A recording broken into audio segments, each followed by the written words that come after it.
Halo guys, selamat datang di channel saya Pak Dr. Samsul, gudangnya informasi. Salam jasa konstruksi.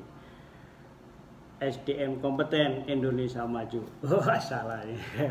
Oke, kaum subbreaker, kaum manajer YouTuber, semua manajer, kaum apa ya, semuanya lah, teman-teman semua manajer pelatihan, manajer BUMN, manajer kontraktor, semualah, pelajar Gojek, para tukang manor semua ya. Selamat datang di informasi saya.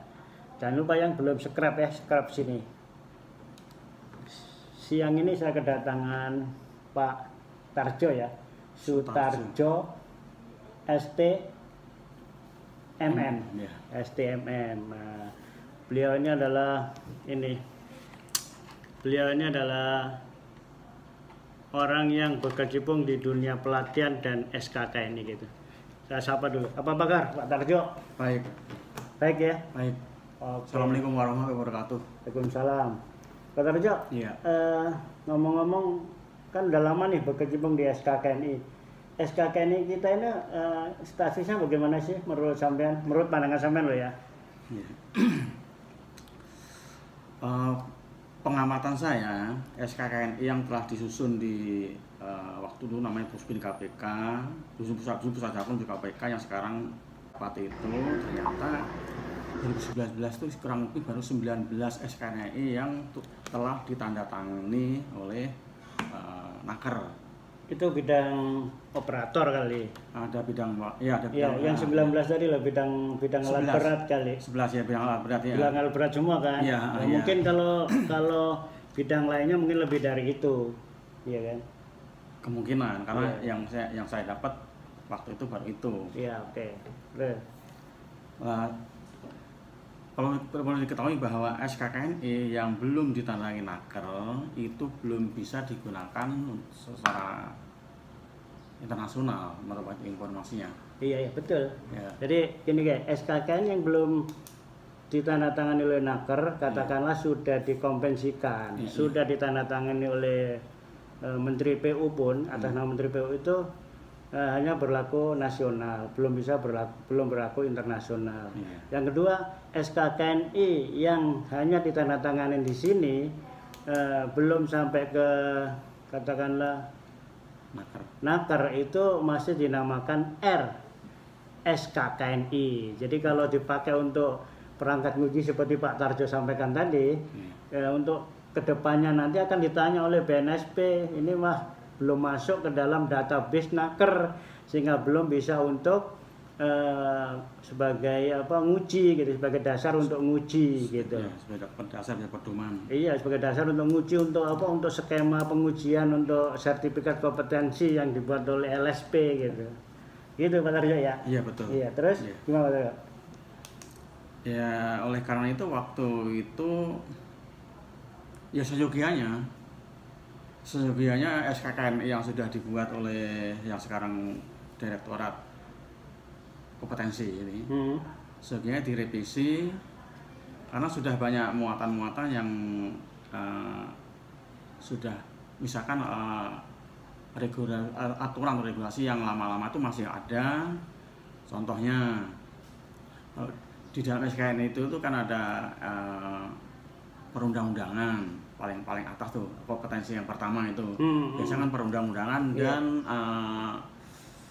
K3L. Iya. Nah, itu kelihatannya sudah ketinggalan. Perundang-undangannya sudah berubah. Yang sekarang udah nomor 2 tahun 2011 ya. Iya. Iya. Tapi gini Pak Tarjo, perubahan SKKNI itu memang harus rutin kalau ada duit ya, 5 tahun sekali. Tetapi kalau menurut saya pribadi tidak harus 5 tahun sekali, karena yang Pak Tarjo sampaikan tadi, perubahan undang-undang dan sebagainya itu mengkaitkan di dalam modulnya gitu. Sedangkan kompetensi seseorang yang mengetahui aja tentang peraturan perundang-undangan gitu kan. Ketika peraturan perundang-undangannya berubah, maka yang berubah dalam muatan di modulnya Pak Tarjo. Tapi di unit-unit kompetensi tidak gitu. Kecuali gini ya, menggunakan teknologi baru elevated ya gitu, itu mungkin baru. Tapi ya kalau ada uang memang banyak SKKNI kita perlu ditinjau ulang, katakan udah 10 tahun ke atas gitu kan ya, barangkali ada perubahan unit kompetensi yang harus dimiliki oleh seorang pemegang jabatan kerja. Kalau menurut saya begitu aja. Iya betul. Kalau nggak salah KKN kita itu pertama disusun tahun 2000-an 3 ya. Lebih dari itu. Iya 2003. Yang iya. itu waktu itu ada Iya. apa tuh? Penyedia jasanya DOS Iya. waktu itu. Iya. DOS yang berafiliasi dengan Haspam ya, gitu. Iya, Haspam ya Haspam. itu. Yang apa namanya? Dengan bahan apa namanya? Ada IRTP waktu itu kan, Pak IRTP juga apa tuh? Bantuan dana IRTP ya zaman. Nggak tahu ya itu Iya. itu. Iya. Ya, IRTP yang Pak Habibudin itu. Makanya sebenarnya di teknisnya pun sebagian harusnya juga sudah harus ada revisi. Contohnya di materi-materi di modul-modul jabat kerja yang baru itu penyusunannya sudah, contohnya perundangan dan K3L, yang kedua kali komunikasi, Iya. dan yang ketiga adalah apa ya, persiapan untuk alat-alat berat, Iya. persiapan, terus keempatnya itu Lihat sini kalau mau. ketiga pemeliharaan, persiapan operasi, kelimanya itu limanya itu pengoperasian, dan yang kompetensi yang ke-5 atau ke-6 itu adalah Laporan. laporan Rata-rata isinya akhir. itu ya, Iya, rasa isinya betul. itu. Nah, itu Semua operator isinya itu ya. Iya. Tapi detail pengoperasiannya nanti yang berbeda ya. Dari alat ke satu alat lain beda. Cuman apa tanya skema unit kompetensinya itu ya sama. Hanya nanti sama ini apa namanya, jeda waktunya, misalkan komunikasi itu berapa waktu. Itu mah JPL. JPL awalnya ke JPL nanti ya. Nah, JPL ini kan menentukan ini besarnya biaya dan yang dikeluarkan ya pelatihan itu. Iya, oke. Nah, ini semua alat mungkin kalau yang Pilhammer agak beda. Iya. Agak kalau yang sudah dijalankan ini kan pelatihan misalkan tandem roller, wheel roller, T-roller ini, vibrator roller itu 3 bulan.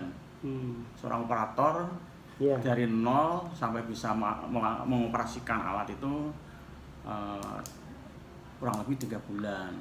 Tapi ada di UT sana 6 bulan. Oh, UT 6 bulan. UT 6 bulan kan. Kemarin saya nanya dari narasumber dari sana, sana 6 bulan. Maka saya Padahal kita kembali ke SKKN aja, itu kan tadi tentang modul ya. Dari yang Pak Tarjo tadi 11 tadi, apa aja Pak Tarjo yang sudah ditandatangani Naker yang bidang operator tadi? Pak Tarjo ingat ada apa aja kira-kira? Seingat saya baru ini Pak, dump truck, terus Pilhammer, vibrator roller, tandem roller, pneumatic T-roller. Apa? Pneumatic T-roller. Tower crane yang Pak Tarjo dulu itu kan? Mungkin juga ya tower crane ya. Tower crane ya, yang Pak Tarjo bidangin dulu kan tower crane ya. Iya, zaman saya itu. Iya. Oke. Sekarang ini Pak Tarjo dapat tugas apa nih? Mereview apa tahun ini kira-kira? Tahun ini saya dapat tugas dari dari sini ya. Dari apa? Dari sini di kompetensi ya. Unit kompetensi itu adalah apa? Modul pengoperasian vibrator roller. Oh, Pak Tarjo untuk membantu revisi modul pelatihan. Menyusun. Belum ada ya. Berarti belum ada modulnya berarti dulu. Kalau belum ada dong kalau nyusun. Kemungkinan belum ada. Mungkin sudah ada, cuman mungkin belum tersistematik seperti yang akan disusun sekarang ini. Oh iya. Karena vibrator roller. Saya bagian vibrator roller. SKKN ini jadi tanda tanganin? Sudah sekarang. Tahun berapa SKKN-nya nih? 2019. Oh, 2019. Baik ya. Oke Pak Tarjo, sekarang ngomong soal modul. Iya. Dari SKKN vibrator roller ini, Pak Tarjo ingin terjemahkan ke dalam modul itu dari mana? Dari unit-unit kompetensi atau dari apanya tuh? Ya, kita harus kita urutkan dulu. Pertama adalah SKKNI. Terus kita turunkan menjadi KPBK atau apa itu KPBK coba? PBK kurikulum pelatihan berbasis kompetensi KPPK diturunkan menjadi kurikulum guys. Dari SKKNI diturunkan juga menjadi IUK ya. IUK itu adalah indikator unjuk kerja. Terus kita turunkan lagi menjadi KPPK. Kurikulum pelatihan berbasis kompetensi. Ini bahasa aslinya ini sebenarnya ini KPK. Kalau di YouTube KPK itu. KPK ya. KPK. Kurikulum berbasis kompetensi. KPK. Nah, bahasa aslinya Pak Sambo ingat bahasa aslinya itu apa teman? CBT kalau salah. CBT. Kompetensi based training. Iya betul. Ini aslinya ini bahasa ini kita adopt jadi ini kan gitu kan mengadop kan kita tuh banyak mengadop dari tempat lain atau negara lain nggak salah gitu ya. Iya. Terus, oke. Nah ini nanti baru dusun ke materi pelatihannya yang terdiri dari buku informasi. Ya, buku informasi. Iya. Terus kita turunkan bukan turunkan sejajar sih.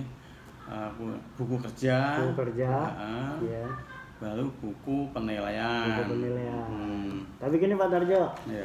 Nah ini adalah supaya kita reformasi aja penulisannya.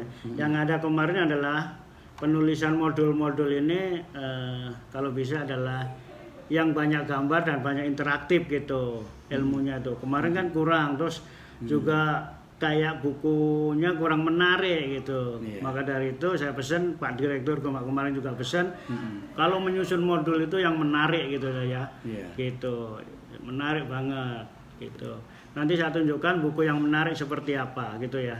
Banyak gambar, kemudian informasinya ya sekarang kan jelas gitulah ya. Jelas mengarahnya gitu Pak Tarjo. Iya, kalau kan? Iya, saya juga terus usaha saya untuk gambar-gambar harusnya banyak gambar yang ini, yang asli, yang berwarna gitu. Iya, gitu. Jadi lebih menarik. Betul. Terus nanti divideokan. Ya, itu. Nah, jadi dibuat itu ya video lah ya. Buat video, jadi seperti ini nih Pak Tarjo, ini Pak Tarjo. Ini kan dari sampul aja gambar ya. Banyak gambar ini juga susunan dari kita. Kemudian juga di sininya tuh guys ada gambar-gambar. Nanti kita beri itu ya detailnya ya. Tuh banyak gambar Pak Tarjo. Iya kan? Tuh banyak gambar kita. Iya kan? Tuh banyak gambar dari menarik di sini. Kerusakan tipikal, ini seperti ini kerusakannya. Nih, jadi orang membacanya gampang, gitu. Iya, malah usaha saya gitu Pak ya. Gambarnya gambar kan suatu alat itu kan harus ada uji coba Pak dalam penggunaan itu. Uji coba pertama maju, mundur, belok kanan dan belok kiri itu untuk alat ini, untuk alat vibroroller, pneumatic roller dan tandem roller ini. Itulah wawancara saya sedikit dengan Pak Tarjo yang sedikit menerjemahkan ya dari SKKNI menjadi IUK kemudian menjadi KPK ya, kurikulum pelatihan berbasis kompetensi menjadi judul-judul modulnya gitu. Nah nanti akan di dalam penulisan modul itu sebaiknya adalah banyak menggunakan gambar dan modul juga harus ada videonya ya, ringkas seperti tata cara mengecat sehingga nanti menarik siswa belajarnya gitu ya. Ya kita sukses ya semua ya. Jadi gitu sebelum saya akhiri informasi ini ya, tolong ikuti terus channel saya. Bagaimana cara menyusun modul, bagaimana cara membedah SKKNI dan sebagainya gitu. Tolong diikuti channel saya terus dan subscribe ya di sini. Ini baru permulaan kita. Subscribe. Oke. Saya pantun dulu sebelum saya tutup ya. Hak paten jangan ditiru. SDM kompeten, Indonesia maju. Salam jasa konstruksi.